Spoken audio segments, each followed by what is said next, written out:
اللہ تعالیٰ نے ہفتے میں 7 دنوں میں ایک دن بابرکت بنایا، وہ جمعہ کا ہے۔ اللہ تعالیٰ نے قوم یہود سے کہا کہ میرے علم میں ایک دن ہے بہت برکت والا، وہ تم ڈھونڈو اور چن لو۔ تو انہوں نے خطا کھائی اور ہفتے کا دن چن لیا۔ ہفتے کو یہودی عبادت کرتے ہیں، کام نہیں کرتے۔ پھر اللہ تعالیٰ نے عیسیٰ علیہ السلام کی قوم سے کہا کہ ایک دن میرے بارگاہ میں بہت بابرکت ہے، دعائیں قبول ہوتی ہیں، اسے تم ڈھونڈو۔ ان پہ چھوڑا تو انہوں نے اتوار چن لیا۔ لیکن جب ہماری باری آئی تو اللہ نے ہمیں نہیں کہا کہ ڈھونڈو۔ اللہ نے اپنے محبوب کی محبت میں جناب رسول اللہ صلی اللہ تعالیٰ علیہ وسلم کی طفیل اللہ تعالیٰ نے ہمیں خود بتا دیا کہ وہ جمعہ کی رات ہے اور جمعہ کا دن ہے۔ یہ سب سے بہترین دن ہے جمعہ کا، اور پورے سال کے لحاظ سے جمعہ کی رات سب سے بہترین رات ہے۔ خصوصی طور پر پھر شب قدر سب سے اعلیٰ ہو جاتی ہے، لیلۃ القدر سب سے اعلیٰ ہو جاتی ہے۔ تو وہ 21، 23، 25، 27، 29 کی راتوں میں کوئی ایک رات ہوتی ہے، تو وہ اللہ تعالیٰ نے بہت ہی بابرکت بنائی۔ اللہ ہمیں نصیب فرمائے۔ تو جمعہ کا دن اللہ تعالیٰ نے پسند فرمایا۔ اس میں ایک گھڑی دعا کی قبولیت کی ہے، وہ چھپی ہوئی ہے۔ اس گھڑی میں جس خوش نصیب کو ہاتھ اٹھانے کی دولت مل جائے، وہ دعا فوراً قبول ہوتی ہے، وہ سیدھی عرشوں پر جاتی ہے۔ علماء نے اس میں تحقیق کی، ہر ایک نے اپنے اپنے خیال کے مطابق۔ بعضوں کے نزدیک جب امام خطبے کے لیے ممبر پہ آتا ہے تو وہ دعا کی قبولیت کا وقت ہے۔ بعضوں کے نزدیک جب 2 خطبوں کے درمیان بیٹھتا ہے تو وہ وقت دعا کی قبولیت کا ہے، اور بعضوں کے نزدیک عصر سے مغرب کے درمیان کوئی بھی گھڑی اللہ کی بارگاہ میں دعا کی قبولیت کی ہوتی ہے۔ تو جمعہ کی نماز کو اللہ کے نبی نے بہت اہم قرار دیا، اور ارشاد میں بڑے دکھ کے ساتھ یہ حدیث بیان کر رہا ہوں۔ میرے نبی نے فرمایا جو 3 جمعے مسلسل چھوڑ دیتا ہے وہ میری ملت سے خارج ہو جاتا ہے، میری امت سے خارج ہو جاتا ہے۔ تو میں اپیل کروں گا ان بہن بھائیوں سے جو نماز میں سستی کرتے ہیں، کم از کم جمعہ ضرور پڑھ لیا کریں۔ عورتوں پہ جمعہ فرض نہیں ہے، مردوں پہ فرض ہے۔ تو میں کہا کرتا ہوں، جو دوست ملتے ہیں جی نماز نہیں پڑھی جاتی، تو میں ان سے کہتا ہوں ایک نماز 5 میں سے طے کر لو اور ایک جمعہ طے کر دو، 2 نمازیں شروع کر دو۔ جس نے بھی اس پہ عمل کیا وہ 5 وقت کا نمازی بن گیا۔ تو جمعہ کی نماز کے بعد جمعہ سے جمعہ تک کے جتنے گناہ ہوتے ہیں وہ اللہ تعالیٰ معاف فرما دیتے ہیں، اور جو جتنی جلدی جا کے بیٹھتا ہے امام کا خطبہ سننے کے لیے اس کو اتنا زیادہ اجر ملتا ہے۔ تو آج رمضان کا پہلا جمعہ ہے کہ ہم اس کا اہتمام کریں۔ رمضان المبارک میں جنگ بدر ہوئی، 17 رمضان جمعہ کا دن، اور اللہ نے قیامت کو بھی جو قائم کرنا ہے جمعہ کا دن۔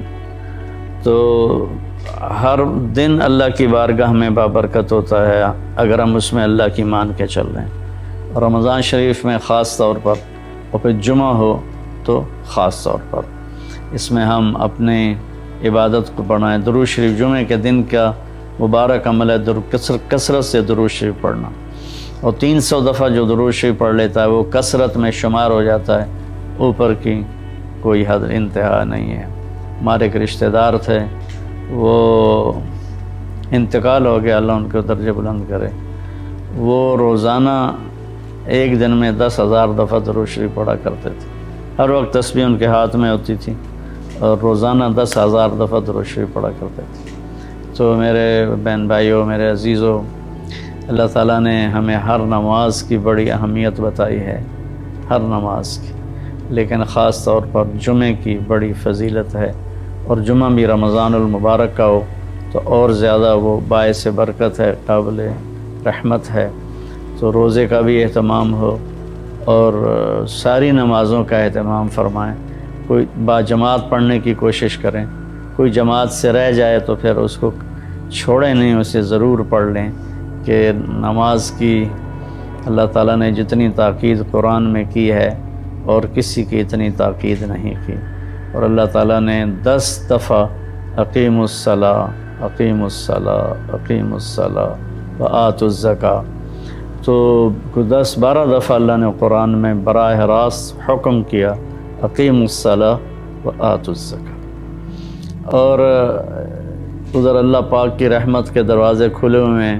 اللہ کا عرش پہلے آسمان پر ہے، جنت کے دروازے کھل چکے ہیں، جہنم کے دروازے بند ہو چکے ہیں، اور میرے نبی کا فرمان ہے کہ اگر میری امت کو پتہ چل جائے رمضان کیا ہے تو تمنا کریں گے کہ سارا سال ہی رمضان ہو، اتنی اللہ کی رحمت ہوتی۔ اللہ نے فضل فرمایا، صرف 1 مہینے کے لیے ہمیں اللہ تعالیٰ نے اس کا پابند کیا۔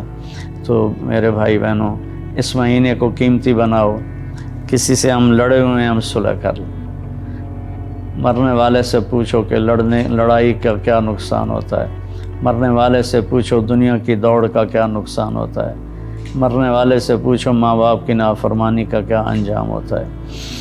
امام بخاری رحمۃ اللہ علیہ نے ایک واقعہ نقل کیا ہے کہ ایک گاؤں میں ایک نوجوان کو دفن کیا گیا، تو عصر کے بعد اس کی قبر پھٹتی اور وہ قبر سے نکلتا، اور اس کا چہرہ گدھے کا ہوتا تھا، اور وہ 3 دفعہ گدھے کی آواز میں آواز نکالتا تھا، پھر وہ قبر میں گرتا تھا، قبر مل جاتی تھی۔